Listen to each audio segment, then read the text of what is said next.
Welcome, everyone, to Public Money for the Public Good, what the Biden administration can do to make sure public dollars support good jobs instead of enriching wealthy CEOs and Wall Street. My name is Natalia Renta, and I am the Senior Policy Counsel for Corporate Governance and Power at Americans for Financial Reform Education Fund. I will be your moderator today. This event is being put on by Americans for Financial Reform Education Fund, Take on Wall Street, the Institute for Policy Studies, Communications Workers of America, and United for Respect.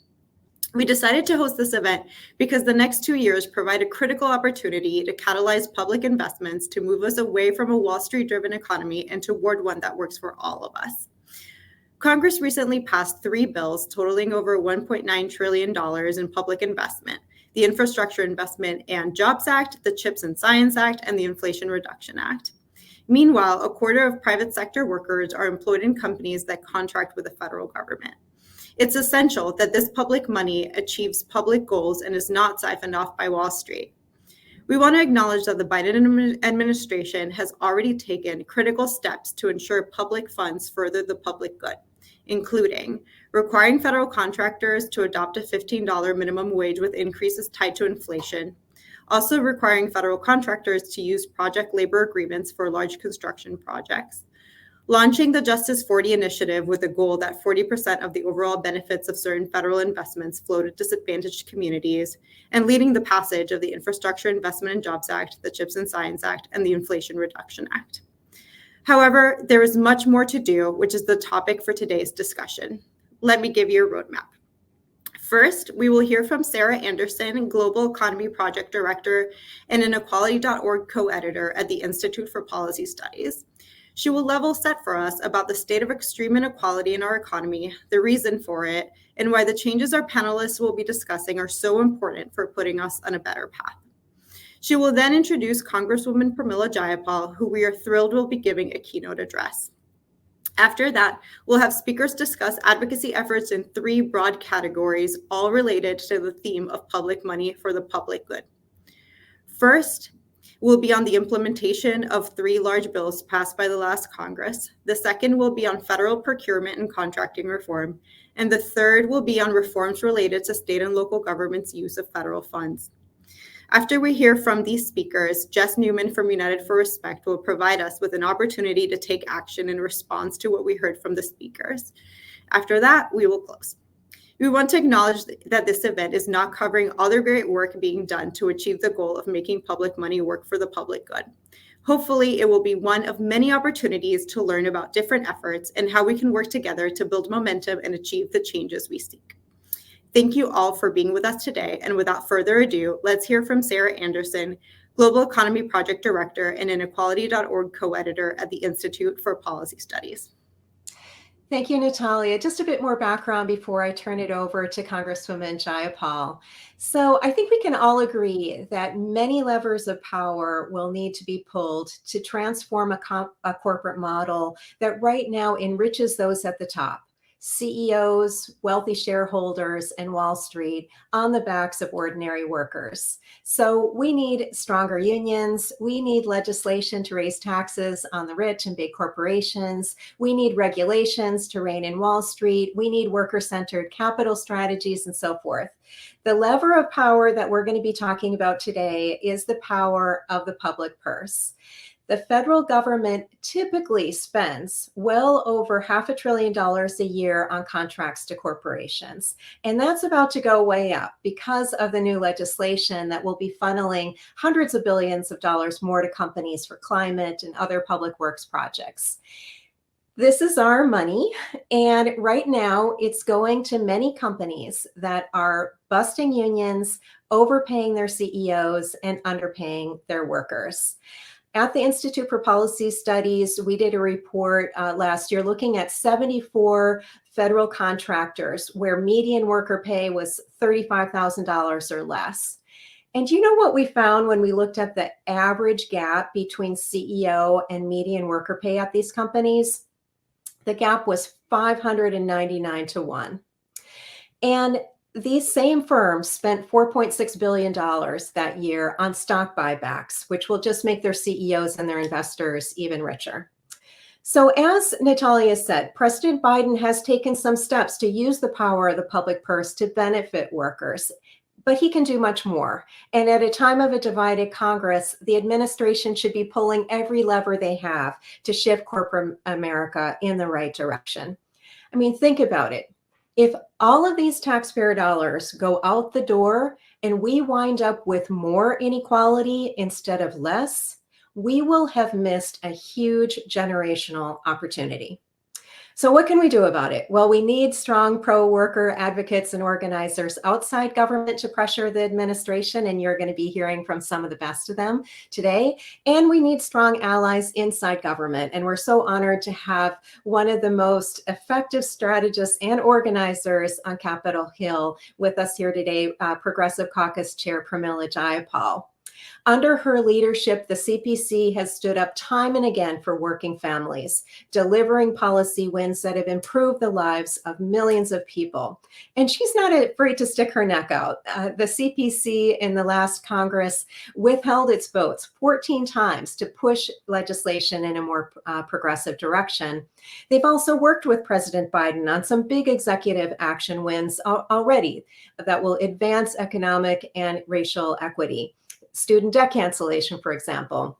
And what she's going to tell us a little bit more about are some new restrictions on stock buybacks attached to corporate subsidies. So I'm now going to turn it over to Progressive Caucus Chair, Congresswoman Pramila Jayapal.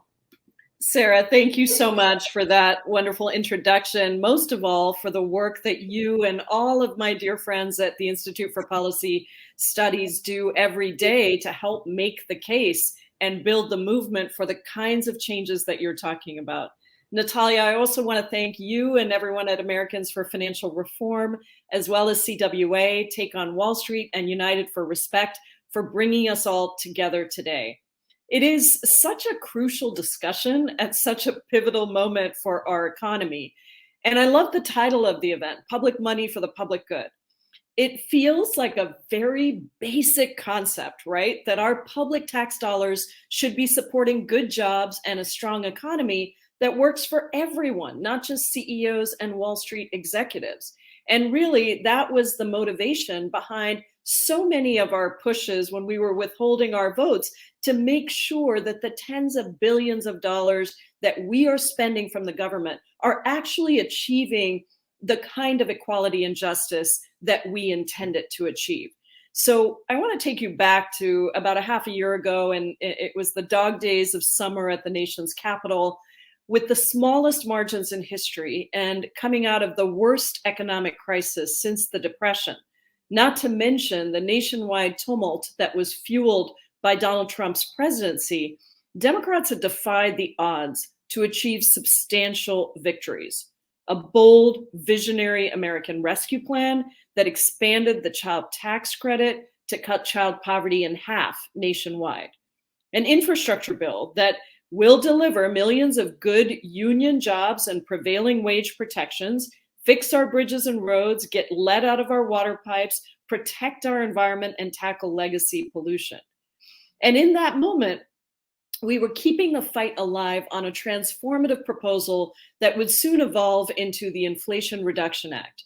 We knew we still had daylight on passing a bill that could make the single largest investment in American history to tackle climate change, reducing fossil fuel emissions by 40% by 2030, while also capping the cost of insulin for seniors. And for the first time, even though not what we all wanted, forcing big pharma to negotiate drug prices, at least on a few select drugs, with Medicare. The first time that we have been able to get that door cracked open.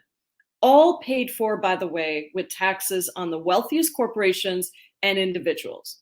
And in everything, a focus on racial justice with a commitment to Justice 40, that 40% of our investments would go to those communities that have been most burdened and need it the most. Black, brown, indigenous, and poor folks who have been left behind and yet bear the brunt of the most brutal impacts of climate change and our unfair economic policies. All of this was incredible progress on the president's agenda, and I would argue, as the chair, proud chair of the over 100 member strong Progressive Caucus, that it simply would not have happened without the Progressive Caucus and with you and the broader progressive movement at our backs, holding the line, insisting on the negotiation and the passage of the initial Build Back Better Act, as well as many moments of pushing to get the most that we could get and to make the public argument for what we were advocating for. But there was clearly still so much work left to do to build a more just economy and future for all. We had achieved so much, but when the CHIPS and Science Act was set to advance through Congress, we also knew that we had to push for this massive bill to also reflect the principles that we had set out in each of our previous victories, not always something that has been front and center in bills that are implemented through commerce, through the Department of Commerce. Simply put, we had to ensure that tens of billions of dollars of new government spending would go towards an industrial strategy of revitalizing domestic manufacturing, creating good-paying American jobs, strengthening American supply chains, and accelerating the industries of the future, rather than that money going directly into the pockets of CEOs and Wall Street traders. And so to that end, in July, as the negotiations were coming to a conclusion, as it looked like these bills were set to pass in the Senate, and once again, it would be up to us in the House to make sure that we really got some provisions that would protect workers and make sure that we weren't rewarding CEOs and wealthy stockholders who get stock buybacks. I engaged on behalf of the Progressive Caucus in deep, frequent negotiations and conversations with Commerce Secretary Raimondo. And I voiced our very straightforward concerns. We wanted this bill to expand domestic manufacturing capacity, not be utilized as a subsidy for companies to engage in stock buybacks and dividend payouts. In short, I wanted to ensure that the strongest possible implementation of this bill was for the public good. And as a result of these negotiations, it was really quite unprecedented. The Commerce Department issued language clarifying the taxpayer protections that it would institute when enacting the CHIPS Act. And we have continued to engage to ensure that the implementation is what we want. Frankly, I'd be more than happy to spend the rest of my time today reading through the 856-word guidance issued by the Commerce Department, but I'm going to spare you, even though I'm so proud of that guidance, and we had to work very hard to get it done. But just to give you a sense, the guidance says in no uncertain terms that the Commerce Department will not prioritize and will give preference to companies that grow the domestic semiconductor industry through R&D or workforce development, and I quote, and do not engage in stock buybacks. In fact, we were able to push for language that states very clearly that CHIPS incentives are not a subsidy for companies to, again, a quote, pad their bottom line, and most importantly, that the department will not hesitate to claw back funds if companies misuse taxpayer dollars. Now, all of this is unprecedented. It's going to be on us all collectively to make sure that this is the direction we continue to follow and that things don't start to fall through the cracks. That's all about implementation. But right there, that is how we need to engage to make sure that public money is used for public good. Similarly, I met recently with Michael Regan, the EPA administrator, to follow up on the transformational amounts of money that we're putting towards environmental justice through the infrastructure law and through the Inflation Reduction Act. Because as you know, there were many tax credits there to big companies.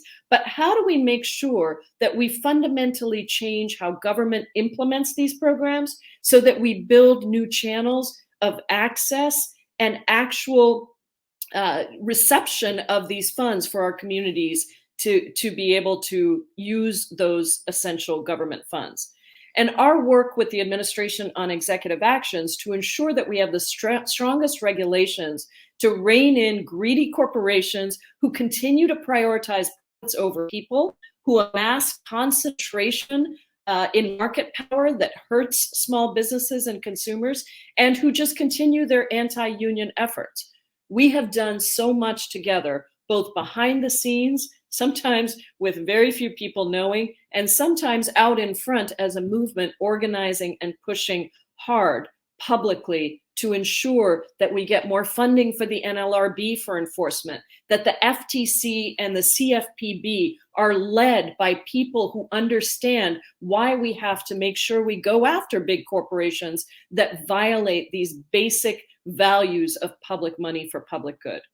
So as proud as I am of those successful negotiations, I have to note that these changes did not happen on their own. The reason that these negotiations have been successful is because I was not going into these discussions alone. I had a coalition behind me. I came to the table with the support of motivated labor unions, a broad and diverse collection of movement allies, including all of you who are here today. We had research, we were aligned on our arguments, and we had the receipts to prove our points. It was your studies that showed the CEO worker pay gap had grown from 2020 to 2021. It was your letters that very clearly pointed out that federal contractor CEOs had earned an average of $13 million while spending a combined total of $4.6 billion on stock buybacks. And so I want to really take a moment to thank you. I knew that we had a strong argument with compelling data to back us up, thanks to you. And that made the difference. But my message today is not only one of congratulations. I want to just encourage all of us to keep pressing forward. There is a way that business has been done in this country. There is an economic theory that a lot of people, including some mainstream Democrats, have been pushing. That is what we are actually changing today. The American people want and deserve more economic justice, so we are on the side of the American people. And sometimes it's easy to miss the magnitude of what's occurred in the past 2 years, from the clawback language in the Commerce Department statement to the sweeping climate investments of the Inflation Reduction Act. I would argue that there has actually been the beginnings of a transformation in our fundamental approach to building a more just economy and future for everyone. And in each and every one of these victories, there's more than just a successful negotiation or a pivotal amendment. When you step back, you start to see that we are ushering in a massive transformation in economic thinking. When you see that language from the Commerce Department, or you see the entirety of the Inflation Reduction Act, or you see President Biden issue an executive order championed by the Progressive Caucus and SEIU and many of you in the room to require federal contractors to pay a minimum of $15 per hour, you are seeing firsthand the transformation from neoliberal dogma and Reaganomics to our new era that recognizes the idea that government is the great equalizer of opportunity. In this legislative text, you're finally seeing the recognition that we can, government can, rewrite the rules of the economy to make it work for the left behind, the lost, and the forgotten, working people and poor people everywhere. We have actually proven that poverty is a choice, a very bad choice, but a choice nevertheless, and that we have the solution with smart public spending.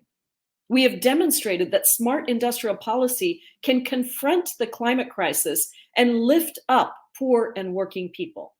We have shown that we are a nation that suffers from greed, not scarcity, and that progressive policy that ensures that the wealthiest and corporations pay their fair share actually helps all of us.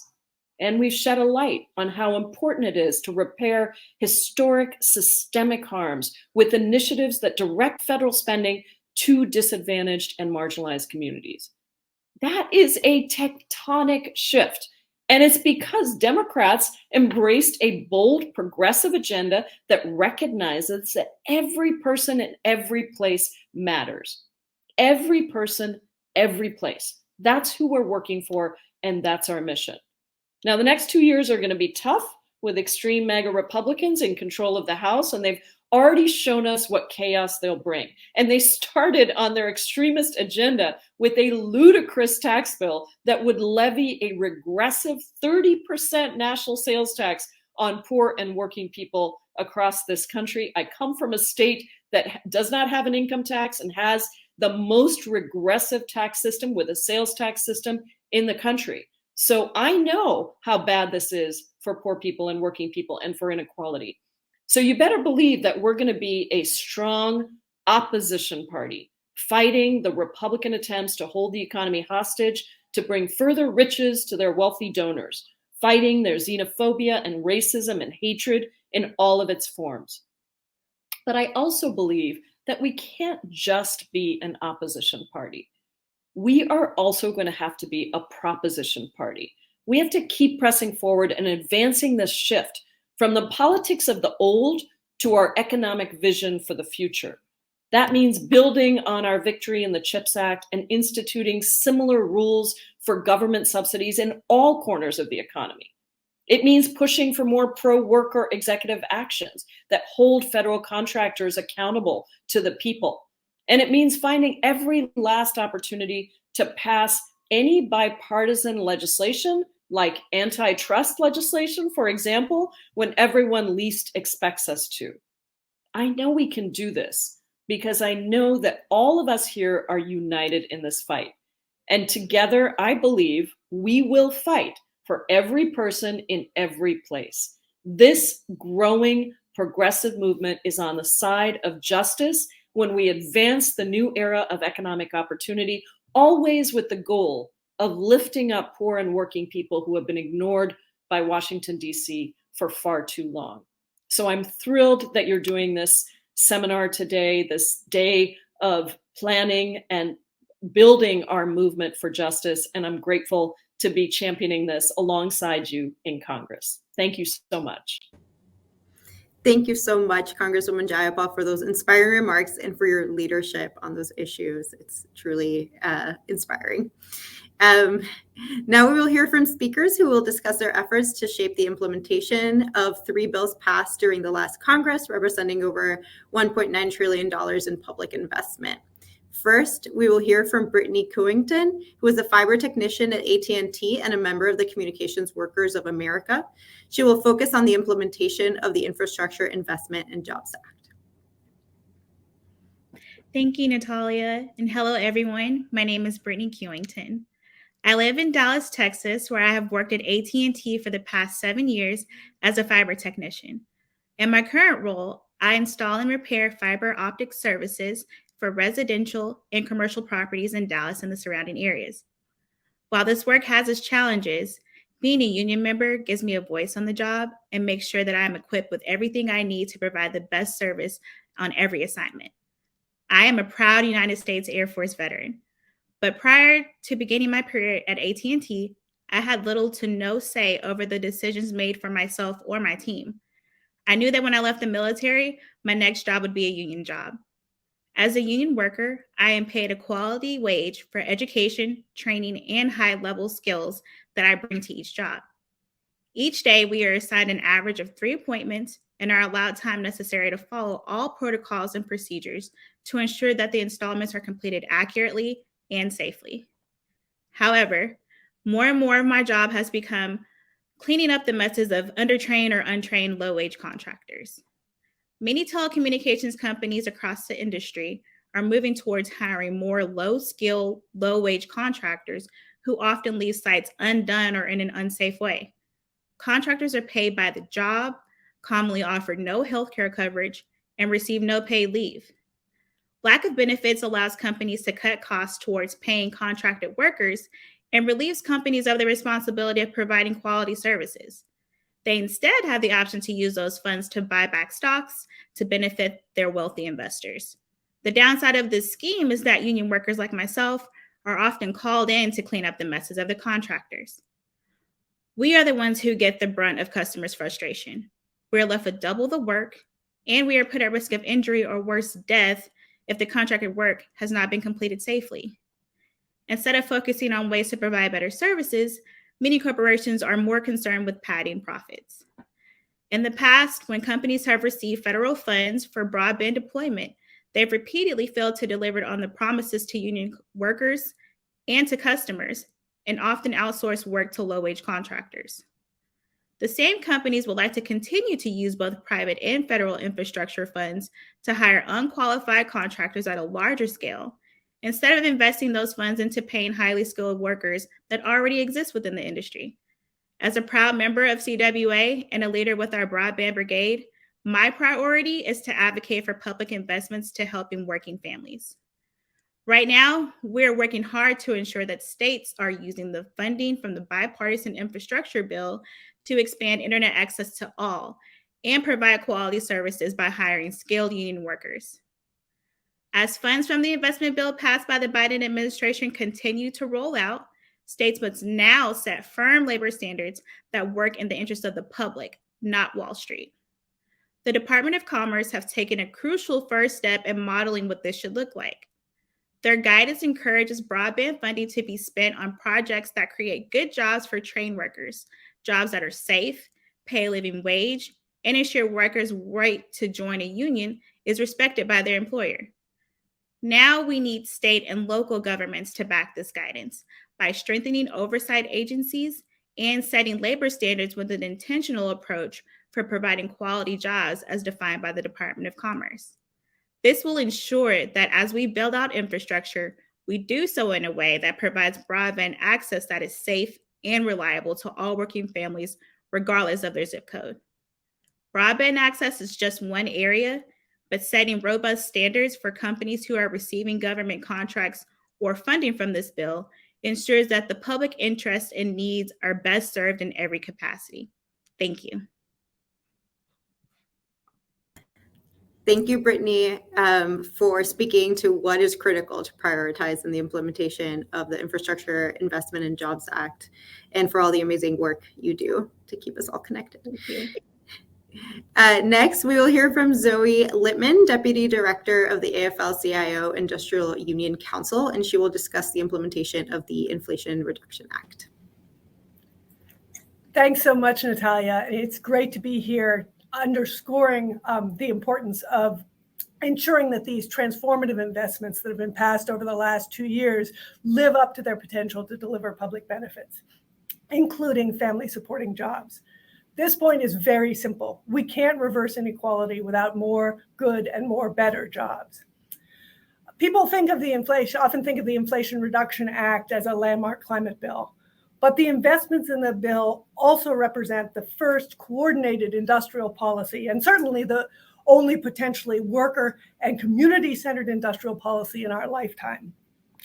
The bill brings together hundreds of billions, as others have mentioned, in investments that both invest in major market-shifting investments to deploy clean and advanced energy and vehicles, to do energy projects, to build demand, for new technologies and industries, coupled with labor standards and apprenticeship requirements for construction, and novel incentives, even for tax credits that incentivize prevailing wage, apprenticeship, and domestic content. Those investments to spur demand are coupled with equally large investments in tax credits, grants, and loans to build factories, increase manufacturing of technologies such as solar, wind, batteries, critical minerals and materials, and many other clean technologies in the US. And these investments also not only also include construction labor standards, but also many include targeted incentives for low-income, disadvantaged, or energy communities, allowing for reinvestment in critical communities. The IRA investments, especially taken together with the infrastructure bill and with the CHIPS and Science Act, as others have mentioned, and the administration's Build America, Buy America provisions, their actions on worker empowerment and the worker-centered trade agenda, have the potential to begin to reverse decades of anti-worker, anti-industrial policy that guttered unions, offshored and outsourced manufacturing, and supercharged economic inequality and inequity. That means we have the potential to not only build good jobs throughout energy and construction, but to rebuild American manufacturing in ways that we shape the next generation of manufacturing and ensure good union jobs with the power to rebuild communities. But whether we see all of these gains depends on implementation. We not only need to ensure that we fully implement the labor standards and domestic content requirements across energy and construction, but that our manufacturing investments, as others have very clearly described, include high labor standards and the free and fair choice to join a union. So what's needed to move this forward? Again, as the Congresswoman mentioned, and Brittany underscored concretely for the CHIPS Act and broadband, we need strong guidance from agencies. And we're seeing incredible progress here to ensure that as the Department of Energy, the Department of Commerce, the Department of Treasury provide guidance to ensure companies make commitments to deliver on high labor standards and workers' rights, and that we're able to track those outcomes and hold companies accountable. But as also folks mentioned, state and local governments can do much more to incentivize these types of outcomes. We also need to ensure convening, and again, all levels of government can take a critical role here, as can many of the organizations around this table, around this discussion, for convening at every level, at industry, locality, across projects and sectors, to ensure labor and communities are at the table with industry. And we're seeing the kinds of formal partnerships and enforceable agreements between industry and labor that can make a stable, high-skill, high-wage industry possible. Together with the collective bargaining agreements and community benefit agreements that ensure equitable access to and benefit from these projects. These partnerships can also include rapid expansion of union labor management partnerships on training, apprenticeship and pre-apprenticeship that provide an essential pipeline of skilled workers and far broader and more equitable pathways into family supporting careers. The supply chain and worker safety crises of the pandemic revealed just how dangerous decades of corporate disinvestment in domestic production, in workers, in training and job quality was to our economic and national security. This is a once-in-a-lifetime opportunity to reverse inequality and racial inequity in our economy. These transformative investments, implemented right, can be a roadmap not just to ensure benefits flow to working people in communities, but to safeguard a prosperous, competitive economy in the 21st century. I look forward to hearing from the rest on other ways we're going to do that. Thank you so much, Zoe. Those were very concrete and inspiring remarks for what we can do next. So now we will shift to speakers who will talk about efforts to change federal procurement and contracting policies. First, we will hear from Scott Roberts, Political Director at United for Respect. He will discuss Amazon's anti-worker practices and their status as a major federal contractor.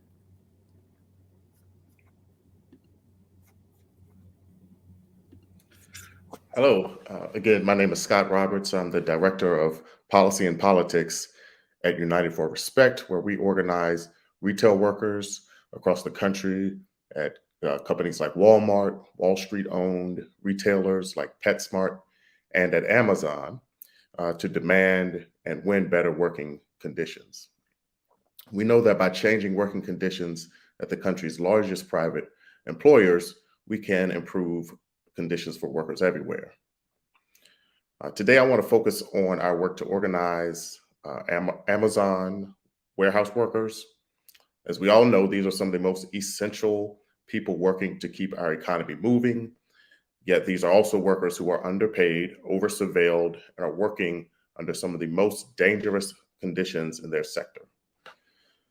When I think about the Amazon workers we organize, I think first of those in Amazon's ATL-6 facility in East Point, Georgia, where we are being led by mostly people of color, particularly Black women, who are facing down anti-organizing tactics and retaliation to demand a livable wage and safer working conditions. It is critical that the federal government stand with these workers to also call on companies like Amazon, who rake in billions of dollars in federal spending through the procurement process, to raise the standard for how Americans are treated in the workplace. Our members care about reining in corporate greed through guardrails like narrowing CEO pay gaps and curbing stock buybacks, because these are core parts of a corporate model that funnels resources to the top while squeezing workers and consumers. Top Amazon executives have been massively rewarded for ruthless corporate expansion tied to abuses against workers, small businesses, and the communities where they expand. Amazon CEO Andy Jassy raked in $212.7 million in 2021, which amounts to 6,474 times the $33,000 in take-home money given to Amazon's typical worker.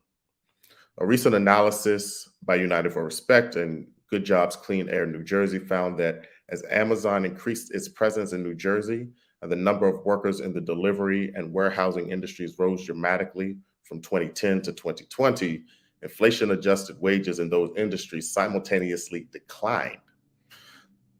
The finding is similar to an analysis in 68 counties that found that the average industry compensation declined by 6% after the opening of an Amazon facility.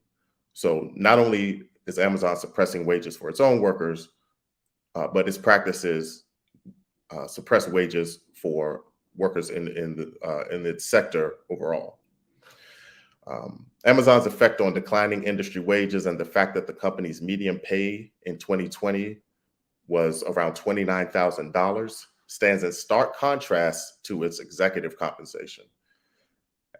As Jassy replaced Jeff Bezos as Amazon CEO in 2021, he was granted 61,000 shares of Amazon stock, worth $214 million to be awarded over the course of 10 years. While Amazon continues to suppress wages for its workplace, it has taken steps to make its already overcompensated executives more enriched. For instance, in March 2022, Amazon announced a 20-for-1 stock split, as well as a $10 billion stock buyback program. So stock buybacks raise share prices by decreasing the supply of outstanding shares. Amazon stock immediately shot up after these moves were announced. Again, $10 billion. These are resources that could be invested in its workers, but Amazon chose to use that to enrich its executives.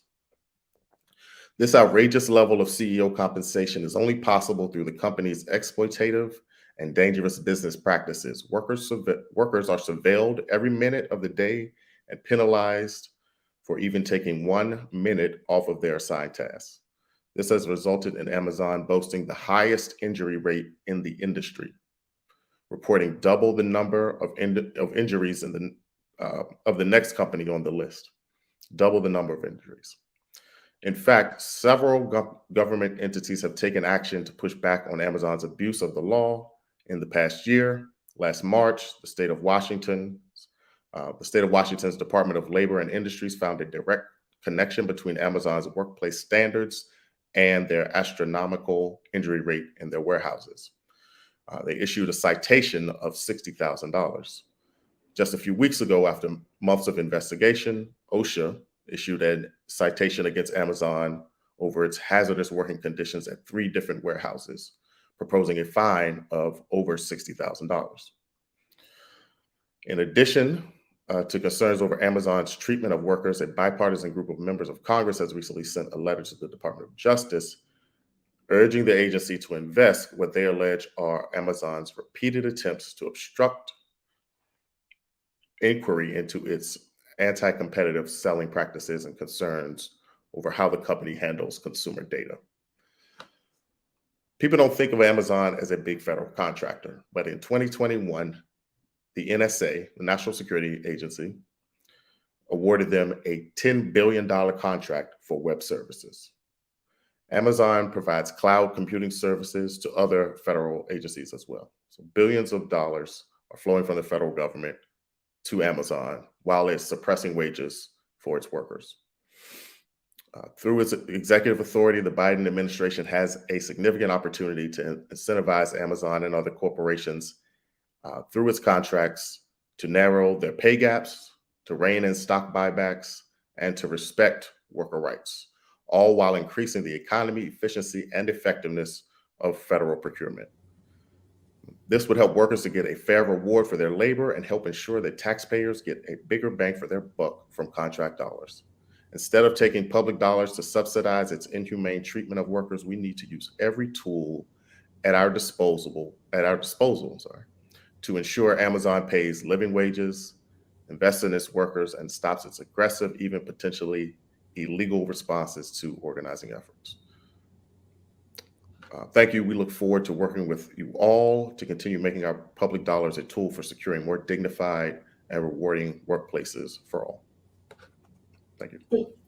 Thank you, Scott, for speaking about how reforms to federal contracting standards can have a significant impact on Amazon's workers and beyond, and that contrast between Amazon workers and the executives. And this can all be done, while increasing the economy, efficiency, and effectiveness of federal procurement, like you mentioned. So thank you for that. Next, we will hear from Anastasia Chrisman, a senior policy analyst at the National Employment Law Center, and she will discuss efforts to reform federal procurement standards to benefit both workers and the economy and efficiency of the federal procurement process. Thanks, Natalia. So the important new funding streams that we've been talking about today are going to result in significantly increased levels of federal contracting. And Scott shared the practices of one giant contractor, and Brittany mentioned the dangers that she has seen with low quality contracting at the state and local context. And I'm going to zoom out a little bit to talk about federal contracting more broadly. Federal agencies spend billions of dollars purchasing services from private companies every year, many of which risk winning low bids on low wages, wage theft, unjust working conditions, and union busting. So we are part of a larger group of people, a coalition, that are really watching what happens with procurement this year. And I'm going to share 3 things with you. First, exactly 1 year ago, President Biden's executive order establishing a new minimum wage for these contracted workers took effect. As of this year, federally contracted workers are making at least $16.20 an hour. This built on the precedent set during the Obama administration, but there were some really important differences, an expanded universe of workers who are covered to an estimated total of more than 370,000, a significant proportion of which are women and workers of color. And it started the process of phasing out the tipped minimum wage by 2024, raising the wage this year for those workers to $13.70 an hour. But employers of recreation workers on public lands have challenged the inclusion of their kind of contracts under this executive order. And the entire order is being challenged in 2 lawsuits filed by attorneys general in several low-wage states. They're claiming that the entire law that empowers the president to improve contracting practices for economy and efficiency is unjust, and they are challenging decades of precedent under the Procurement Act. So we're joining together with other allies to join amicus briefs and other filings to support the Department of Labor in fighting these challenges. And we believe it's really important for the Biden-Harris administration as a whole to continue to vigorously defend this executive order and to share publicly the successes that have come out of it and how it's helped hundreds of thousands of workers who do really important public work that benefits all of us using public revenues. The second thing that we're watching is last November, the Biden-Harris administration issued another executive order protecting contracted workers from losing their jobs when a contract changes hands. So if an agency decides to transfer a contract to a new employer, we want to make sure that that level of expertise and experience doesn't leave, that the workers don't lose their jobs. It essentially gives incumbent workers the right of first refusal when a contractor wins a bid for the work. And it keeps the workers in place and the expertise in place, so a continuity of service for the people who depend on these programs. It's a good governance practice, and it's important to bring this back. It builds on an Obama and a Clinton era executive order. But again, the Biden and Harris administration has gone further in that it implies not only to new contractors taking over work in federal buildings, but also to off-site work that a new contractor could otherwise choose to move to a lower wage state or right to work state in order to break the wins that workers have made at the bargaining table, or to stymie current organizing efforts, and to rest their low bids on unjust wages and working conditions, often exploiting communities of color in southern states in particular. We're watching for the final rules to implement this executive order, which need to include worker-employer education, strong enforcement provisions, and meaningful penalties for non-compliance. And the third thing I want to share is that just earlier this month, on January 12th, the Department of Labor issued guidance to contracting agencies on how to implement a recommendation that was put forward in the White House Task Force on Worker Organizing and Empowerment report that said every agency should have labor advisors in place to improve implementation and compliance with contract labor law requirements. These advisors need to be real partners to the workers who do the labor on these contracts, and they need to be seriously engaged in making sure that all contracted jobs are good jobs. They're going to be part of an interagency working group that's going to be designed to share best practices and collaborate on the best way to enforce the non-displacement executive order, the project labor agreements and construction contracts, and the need to ensure similar uninterrupted delivery of services and other kinds of contracts. And they're going to be coming together to remind contractors of the requirement to post notices of workers' rights, including the right to organize, and the prohibition on using federal contract dollars to support or oppose unionization among their workforce. We think it's critical that this working group get input not just from industry, which already has plenty of opportunities to share their thoughts on contracting, but also from workers, labor unions, worker centers, community advocates, and other allies that can provide critical insights, cultural competency, and innovations to expand equity and close inequality. And I would just say in closing that the Biden-Harris administration has been doing the right thing for these workers thus far, and we are excited to see them use the opportunity around these new funding streams to do even more to make sure that all of these jobs are decent jobs that pay decent wages and recognize workers' rights to organize and build power in the workplace. Thank you. We will thank you, Anastasia, for telling us about the coalition's important efforts. And now we will shift to another important effort, this one focused on expanding the ability of state and local governments receiving federal funds to condition disbursement of those funds on commitments that further their goals of equitable economic development. On that topic, we will hear from Mike Lawless, a senior policy coordinator at Jobs to Move America. Thank you, Natalia, and thanks so much for hosting this important event. My name is Mike Lawless, and I'm, as Natalia said, a senior policy coordinator with Jobs to Move America. We are a national organization that focuses on the intersection of infrastructure spending and procurement policy, and specifically how to build good jobs and equity into these spaces, especially as the Biden administration begins to implement programs and distribute funding connected to the IIJA, the Inflation Reduction Act, and the CHIPS Act. However, one set of federal regulations, the Office of Management and Budget's Uniform Guidance, has made it really challenging for states and cities to create good jobs and promote equity when they use federal funding in their procurement policies and contracts. The Uniform Guidance sets out rules for how states and cities can spend these types of pass-through grants from the federal government. And since the 1980s, under the Reagan administration, the Uniform Guidance has made it so states and cities cannot include good labor and equity provisions like a local hire policy in their federally funded procurement contracts. Because local governments rely on federal funding to make a lot of major necessary procurements, this has limited their ability to create good jobs for their community members.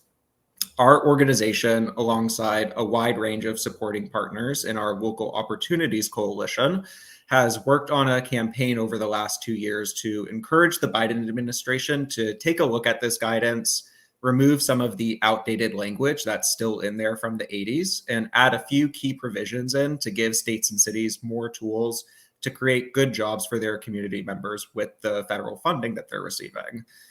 Our policy recommendations fall broadly into three categories. The first section focuses on addressing racial and gender equity, local job creation, and community engagement.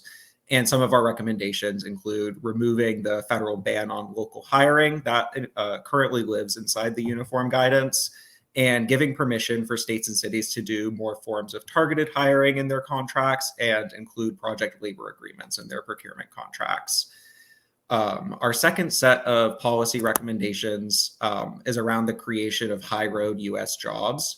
And we want to give states and cities more permissions to use best value procurement models with their federally funded contracts and to take things like job quality, the number of US jobs created, the types of wages and benefits paid to workers into account when they're contracting with federal funds. And our third set of recommendations is around protecting jobs through workforce transitions.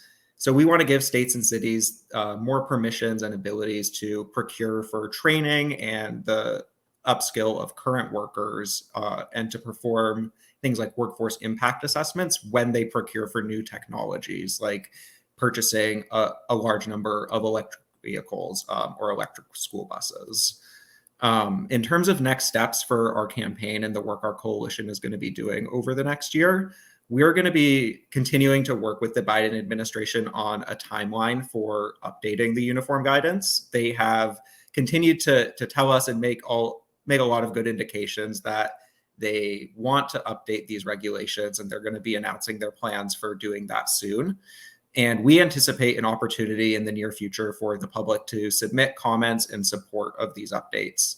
And we'll be working with our coalition to generate a lot of supportive comments from a lot of different stakeholders, ranging from local and state elected officials to potentially some sort of congressional action. We will also soon have a centralized campaign website if you're interested in reading some of our background materials or digging deeper into our policy recommendations. And I can make sure that the event sponsors have that information once it's ready to share out with everybody. Thank you again, and I will turn it back over to Natalia. Thank you, Mike, for telling us about that important effort that will have a significant impact across the country. So we look forward to seeing that announcement go live. So now that we have heard our speakers discuss concrete policy changes that the Biden administration can implement to move us away from a Wall Street-driven economy and toward one that works for all of us, we will hear from Jess Newman, Deputy Political Director at United for Respect, who will tell us what we can do right now to help make these changes a reality. Thank you so much, Natalia. Again, I'm Jess Newman, the Deputy Director of Politics and Policy with United for Respect, and I have the fun job of telling you how we're going to make all of this happen. So you've just heard from my esteemed colleagues about the powerful tools the administration has at their disposal to change the conditions of millions of workers by ensuring our tax dollars are used to rein in corporate greed and improve their working conditions.